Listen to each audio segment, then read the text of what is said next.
근데 소띠 치고 을이 없는 사람 드문 거야. 소띠가. 왜냐면 금고라고 하거든. 그 금을 을이라고 하는데 을의 창고가 금이거든. 26년도를 봤을 때 이 소띠분들의 좀 금전 상태는 좀 어떨지도 알 수 있나요? 가을 겨울생의 소띠분들은 내년에 금전적으로 크게 이로운 일이 생기는 분들이 반수 이상 나와요. 안녕하세요. 네, 안녕하십니까. 2025년도도 2025년. 네, 이제 양력으로 벌써 10월달이거든요. 네. 이제 2026년도도 얼마 안 있으면 금방 올 것 같습니다. 2026년도도 네. 그렇죠. 얼마? 사실 이번 시간 주제가 2026년도 소띠분들의 운세 여쭤보려고 하는데 2026년도에는 이 소띠분들이 좀 어떤 해를 보내게 될까요? 우선 이제 기본적으로 보면 그게 이제 그 기본적으로는 기본적인 것만 맞는 거기 때문에 항시 그 보면은 그 전화 오는 사람들한테 보면은 뭐 안 맞는 것도 있다고 제가 얘기를 한다고 하네요. 네. 그런데 이제 기본적으로 본다면은 이제 그게 2026년이 병우년이잖아요. 네. 이 소띠 지금 묻는 거 아닙니까? 소띠는 85년생 소띠도 있고 또 73년생 소띠도 있고 또 그리고 61년생 소띠도 있죠. 나이는 뭐 73년생 소띠는 50 뭐 한 서너 될 테고 또 85년생 소띠는 40대 또 뭐 신축년생 소띠는 뭐 한 60대 넘을 거 아닙니까? 경자 신축이니까 60 뭐 한 뭐 5이나 6이나 뭐 요때쯤 그때 분들이 이제 주요 타겟이 되겠네요. 네. 물론 뭐 누구나 다 그런 거겠지만은 이 병우년 자체도 매우 특이한 해예요. 이 병우년 자체가 또 특히 우리가 임자년도 매우 특이한 한 해고 그러니까 임자년하고 병우년이 매우 특이한 한인데 병우라는 것은 태양이 정오 완전히 12시에 정오에 딱 뜬 것을 병우라고 그래요. 병화 자체가 태양이고 오 자체는 게 오시 정오 우리가 점심 먹는다고 그러잖아요. 12시 30분 그래서 기본적으로 잘 모르는 사람들은 우리 사업 중에는 12시 30분 갖다 오시라고 하는데 우리 일반 독자님들께서 이제 독자라고 불러야 되겠네. 독자님들은 낮 12시를 생각하는 거거든. 그래서 제가 이제 그런 것을 설명을 안 해가지고서 뭐 여러 가지 잘 모르겠다고 얘기도 많이 항의성 얘기도 많이 듣고 있는데 그게 태양이 정오가 되는 게 내년이 되는 거죠. 그러니까 내년에는 뭐든지 분수령이 이렇게 돼 있어요. 소띠분들은 좀 독특한 아이콘을 가지고 있어요. 소띠분들은 매우 소라는 것 자체가 매우 온순한 동물이거든요. 온순한데 사람이 소를 믿잖아요. 온순한 사람은 을이 있기 어렵거든. 근데 소띠 치고 을이 없는 사람 드문 거야. 소띠가. 왜냐면 금고라고 하거든. 그 금을 을이라고 하는데 을의 창고가 금이거든. 그래서 소띠 사람들이 을이가 없다. 또 토는 소를 우리가 믿고서 기르는 거 아닙니까? 내년에 농사 지으려면 소를 길러야 되잖아요. 소를 믿고 있기 때문에 농사 지을 수 있는 거거든. 소띠로 태어났는데 신용을 지키지 않는다. 소띠로 태어났는데 의리가 없다. 이런데 이상한 놈들이요. 그래서 소띠분들은 주변에 소띠인데 자기 친구가 소띠인데 의리가 없다든지 약속을 잘 안 지키는데 신용이 없다든지 그러면 소띠도 아니야. 그거는 소띠로서는 루저야. 사기꾼이 되든지 이제 그런 기질을 가지고 있는데 이 소띠가 올해 같은 경우는 화합하는 일이 많은 거예요. 화합하면서 손해볼 수도 있고 떨어지려고 하는 사람은 애기 때문에 못 떨어진다든지 뭐 또 그리고 정 때문에 못 떨어진다든지 무슨 일 때문에 못 한다든지 뭐 이런 일들이 즐비하게 발생한 거. 만약에 연애사라면은 60대의 소띠도 연애가 있을 수 있고 50대의 소띠도 연애가 있을 수 있잖아요. 40대의 소띠도 연애가 있을 수 있잖아요. 그죠? 그 연애에 합이 들어와 있거든. 그게 우리 지금 연도가 25년도죠. 올해가 25년도는 화합하는 운이라 되도록이면 분열을 싫어하는 것이고 분열을 하고 싶은 사람은 묶인 게 많아가지고 끊어내지를 못하는 게 소띠들한테는 다수 있어요. 그게 그 만약에 조상 모시는 조상 일로 아니면 정치를 하는 사람은 윗사람 일로 아니면 가족에 이러면 윗사람 일로 아니면 묵은 일로 해묵은 일로 이런 것 때문에 정리를 해야 되는데 정리를 못하고 아니면 또 화합해서 이루는 일은 또 좋은 거죠.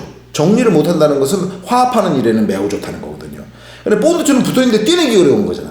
근데 그것이 내년에 가면은 그것이 어느 정도 정리가 된다는 의미가 있어요. 올해 떼내려고 했는데 애가 대학만 가면 너랑 나랑 정리를 한다.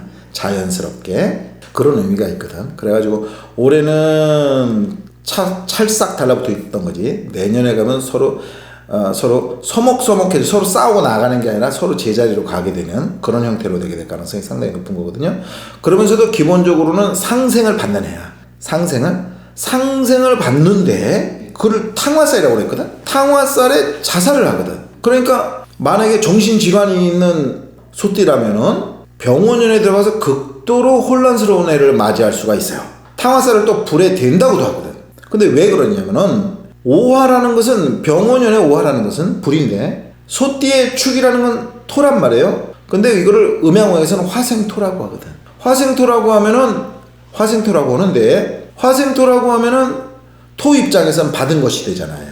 그죠? 토 입장에서 받은 것이 되기 때문에 고마워해야 되는데 토가 토생금으로 딴 살림을 차리거든. 토생금으로 화생토 받아가지고 토생금으로 부모한테 받아가지고 지 새끼만 챙겨주는 거라고 똑같은 거거든. 이런 일이 벌어지니까 내가 저 사람한테 배려를 해줬는데 저 사람이 딴 생각을 품고 있는 것을 발견하게 되는 거예요. 그럼 미치는 일이 벌어지는 거거든. 사랑했는데 딴 주머니 찼다. 또 내가 저 사람한테 배려해줬는데 네가 좋아서 나한테 잘해준 거지. 내가 언제 해달라고 그랬니? 이런 일이 벌어지는 거거든.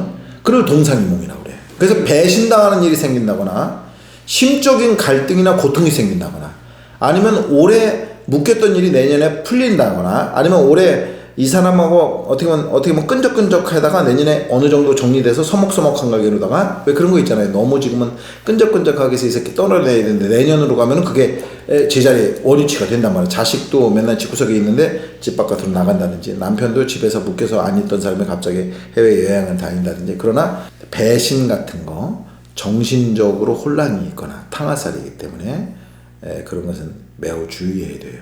이 26년도를 봤을 때 이 소띠분들의 좀 금전 상태는 좀 어떨지도 알 수 있나요? 가을생이나 겨울생의 많은 분이 가을생이나 겨울생의 많은 분이 그러니까 가을이라는 게 8월, 9월, 10월 또 11월, 12월 내년 양력 1월까지 가을 겨울생의 소띠분들은 내년에 금전적으로 크게 이로운 일이 생기는 분들이 반수 이상 넘어요. 반수까지는 그러네. 한 40% 정도 될 가능성이 매우 커요. 가을 겨울생이. 그런데 만약에 여름생의 소띠나 봄생의 소띠, 특히 여름생의 소띠는 내년에 병원년이니까 약한 사람은 괜찮은데 큰 사람은 좀 불이 좀 뜨겁다고 하는 사람은 부도 파산 날 가능성이 높아. 오늘도 상담했어요. 소띠 하나. 소띠 하나? 소띠 하나? 상담했는데 그 사주에 불이 많더라고. 그리고 내년에 절대 헤어지지 마라 그랬거든. 근데 지금 벌써 헤어지는 운이 들어왔다는 거야. 3년만 버티고 나서 헤어져라 그랬거든. 그 자리가 좋은 자리거든. 그래가지고서 내년에 만약에 불이 많은 소띠 같은 경우는 여름에 태어난 소띠에 불이 많다. 그럼 내년에 부도 파산 나거든. 아 진짜요? 솟아날 구멍이 없어. 그리고 여름에 태어난 불이 많은 소띠일 경우 내년에 극히 주의해야 되고, 첫째 돈 빌려주지 마라. 응? 두 번째 금전적인 다툼이 생겨. 세 번째 시비 구설이 생겨. 화는 구설이거든. 그래서 구설 시비에 걸리는 사람들은 무조건 병원연을 주의해야 해요. 누구든지 다. 왜? 병원연의 태양이니까 모든 것이 드러나거든. 솔직하게 너무 얘기하다 보면 감추는 비밀이 없게 돼. 그 병원연은 뭐든지 탄로나게 돼 있어. 누구든지 다. 이제까지 숨겨왔던 공산당도 다 탄로나. 완벽하게 다 탄로나게 돼 있어. 지금 막 그래가지고 지금 짱깨 물러가라 그런 얘기 많이 있잖아요. 그런 것들이 내년에 많이 극도로 드러나게 돼 있어요. 그래서 그게 40년, 50년 준비해온 것이니까 다른 사람이 알긴 어렵지만 내년에 가면 다 드러나게 돼 있거든. 그러니까 그거를 저쪽에서도 더 뭔가 유지를 하려면 좌측에서도 뭔가 더 유지를 하려면 좀 감춰서 하는 맛이 필요하고, 이쪽에서 뭔가 모르던 사람들은 내년에 가면 다 알게 돼요. 응? 그래서 내년이라는 거는, 근데 소띠는 그게 드러나는데 쥐띠 같은 경우는 그거 조심해야 되거든. 감췄던 일이 다 드러나거든. 소띠도 마찬가지야. 내년에 감췄던 일이 다 드러날 가능성이 높아. 그래서 감췄던 일들이 드러나는 게 병원연이다. 그렇기 때문에 병원연은 누구든지 조심해야 돼. 그러면 내가 실력을 감췄던 사람은 꽃으로 완전히 피우게 돼 있어요. 40대의 소띠들이, 40대 소띠들이나 50대 소띠들은 전성기들이거든. 나이가. 그래서 그 중에서 아마 크게 재물의 이득을 얻는 사람이 있지 않을까. 그런데 만약에 소띠더라도 여름에 태어났거나 사주에 불이 많다고 하는 사람들, 좀 뜨겁다고 하는 사람들 내년 극히 주의해야 돼요. 제일 뜨거운 애가 60년 만에 제일 뜨거운 애가 병원년이거든. 그런데 병원년 정말 주의해야 돼. 병원년 조심해. 누구든 조심해야 돼. 그러나 대박을 치는 사람한테는 완전히 날려버리는 일이 되는 것이니까 정치도 소란스러울 가능성이 뭐 감춰왔던 게 다 드러나. 다 알아. 다 알게 돼. 내년을 중심으로 기울게 돼 있어. 소띠라는 것은 새벽 2시를 소띠라고 합니다. 근데 내년이 12시 아닙니까? 나이도 꽃을 피울 때가 됐고, 소띠 중에서 다 성공하는 것은 아니겠지만은, 성공하는 사람한테는 아주 큰 영광스러운 한 해가 될 가능성이 높아요. 그 조짐은 아마 2025년도 후반기서부터 10월 달부터 이루어지고 있을 거라.